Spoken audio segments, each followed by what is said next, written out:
ഒടുവിൽ സംഭവിക്കേണ്ടത് സംഭവിച്ചു. P V Anwar MLA സ്ഥാനം രാജിവെച്ചു.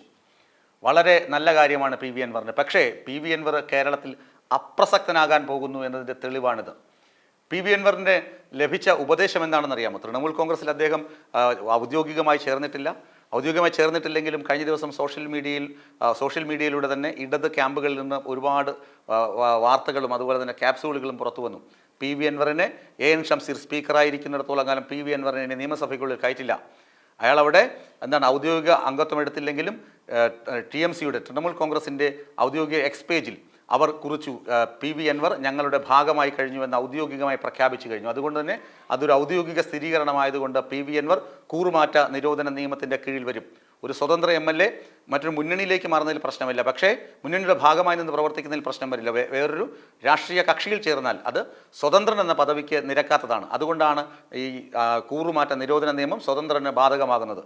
അതുകൊണ്ട് കൃത്യമായി നിങ്ങൾ ഉത്തരം പറയേണ്ടി വരും. നിങ്ങളെ നിയമസഭയ്ക്കുള്ളിൽ പ്രവേശിപ്പിക്കില്ല എന്ന തരത്തിൽ ഇടത് ക്യാമ്പുകളിൽ നിന്ന് പാളയത്ത് നിന്ന് ഇത്തരം ക്യാപ്സൂളുകൾ പുറത്ത് വന്നിരുന്നു. അത് മനസ്സിലാക്കി തന്നെയാണ് ഇന്ന് പി വി അൻവർ പ്രവർത്തിച്ചിരിക്കുന്നത്. നേരെ പോയി സ്പീക്കറെ കണ്ട് രാജിക്കത്ത് കൊടുത്തു. രാജിക്കത്ത് MLA സ്ഥാനം രാജിവെച്ച് കഴിഞ്ഞാൽ ഇനി സ്വാഭാവികമായി സംഭവിക്കാൻ പോകുന്നത് 2026 തെരഞ്ഞെടുപ്പ് വരുന്നത്. 2025 ആയിട്ടേ ഉള്ളൂ. ഏകദേശം ഒരു 1.5 വർഷക്കാലം ഉണ്ട്. ഇനി 15 മാസത്തോളം ഉണ്ട് ഇനിയും അടുത്ത നിയമസഭാ തെരഞ്ഞെടുപ്പിന്. അതുകൊണ്ട് തന്നെ നിലമ്പൂർ മണ്ഡലത്തിൽ ഒരു ഉപതെരഞ്ഞെടുപ്പ് ഉറപ്പാണ്. മമതാ ബാനർജി പി വി അൻവറിന് കൊടുത്ത നിർദ്ദേശവും അത് തന്നെയാണ്. നിങ്ങളെ അവർ പടിയടച്ച് ഇറക്കി വിടുന്നതിന് മുമ്പേ നിയമസഭയ്ക്കകത്ത് കയറ്റില്ല എന്ന് വാദിക്കുന്നവർക്കെതിരെ നിങ്ങൾ നിൽക്കണം. ഇടത് ഫാസിസ്റ്റ് വിരുദ്ധ ചേരിയിൽ നിങ്ങളുടെ ശക്തി തെളിയിക്കണമെങ്കിൽ നിലമ്പൂരിൽ ഉപതെരഞ്ഞെടുപ്പ് വേണം. മമതാ ബാനർജി ഇവിടുത്തെ ശൊക്കട നേതാക്കളെ പോലെയല്ല, ഇച്ചിരി കൂർമ്മ ബുദ്ധിയുള്ള ആളാണ്, ബുദ്ധിയുള്ള സ്ത്രീയാണ്. അതുകൊണ്ടാണല്ലോ അവർ വലിയ നേതാവായിരിക്കുന്നത്. അവർ പറഞ്ഞു കഴിഞ്ഞാൽ ഇന്ത്യയിലെ ആകമാനം രാഷ്ട്രീയ നേതാക്കളും ചെവി ഓർക്കുകയും അതിനെ കേൾക്കുകയും ചെയ്യുന്നത്. പ്രധാനമന്ത്രി നരേന്ദ്രമോദി വരെ അവരുടെ വാക്കുകൾക്ക് വില കൽപ്പിക്കുന്നത് അതുകൊണ്ടാണ് പി വി അൻവറിനോട് പറഞ്ഞത്, നിങ്ങൾ പോയി നേരെ രാജിവെക്കുക, ബാക്കി കാര്യമൊക്കെ നമുക്ക് നോക്കാം. ഇപ്പോൾ ഉപതെരഞ്ഞെടുപ്പ് വന്നാൽ തൃണമൂലിന് അവിടെ കേരളത്തിൽ വേരോട്ടം ഉണ്ടാകും. അല്ലാതെ പഞ്ചായത്ത് തെരഞ്ഞെടുപ്പ് വരെ നോക്കി നിൽക്കണ്ട. നിങ്ങൾ പോയി രാജിവെക്കുക, ഉപതെരഞ്ഞെടുപ്പിനെ നേരിടുക, പാർട്ടിയെ ശക്തിപ്പെടുത്തുക, സംസ്ഥാനത്തെ തൃണമൂൽ കോൺഗ്രസിൻ്റെ കോർഡിനേറ്ററായി പ്രവർത്തിക്കുക എന്നാണ് കൊടുത്തിരിക്കുന്ന നിർദ്ദേശം. ഇനി അഥവാ ഉപതെരഞ്ഞെടുപ്പിൽ നിങ്ങൾ തോറ്റുപോയാൽ നിങ്ങളെ ഞാൻ രാജ്യസഭ MP ആക്കിയിരിക്കും. ആ ഉറപ്പിന്മേലാണ് പി വി അൻവർ ഇന്ന് വന്ന് രാജിക്കത്ത് കൊടുത്തത്. ഇന്നിപ്പോൾ പി വി അൻവർ രാജിക്കത്ത് കൊടുക്കുമ്പോൾ ഉണ്ടാകുന്ന രാഷ്ട്രീയ വെല്ലുവിളികൾ പറഞ്ഞു തരാം.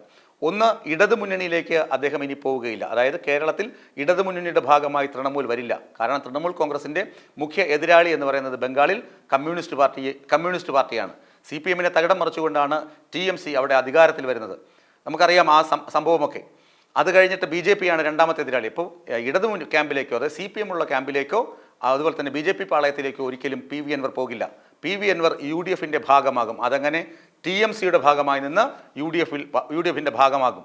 ഇവിടെ നിലമ്പൂരിൽ ഉപതെരഞ്ഞെടുപ്പിൽ വിജയിക്കുകയാണെങ്കിൽ ഉറപ്പായും അടുത്ത തെരഞ്ഞെടുപ്പിൽ നിലമ്പൂർ മാത്രമല്ല മറ്റൊരു മണ്ഡലം കൂടി അദ്ദേഹം ആവശ്യപ്പെടും. അത് ഉറപ്പാണ്. മറ്റൊരു മണ്ഡലം കൂടി ആവശ്യപ്പെടുകയും ഈ 2 സീറ്റുകളിലും തൃണമൂൽ കോൺഗ്രസിൻ്റെ സ്ഥാനാർത്ഥികൾ നിൽക്കുകയും ഇവിടെ 2ലും വിജയിച്ച് കയറുകയും ചെയ്യും എന്നതിലും തർക്കമില്ല.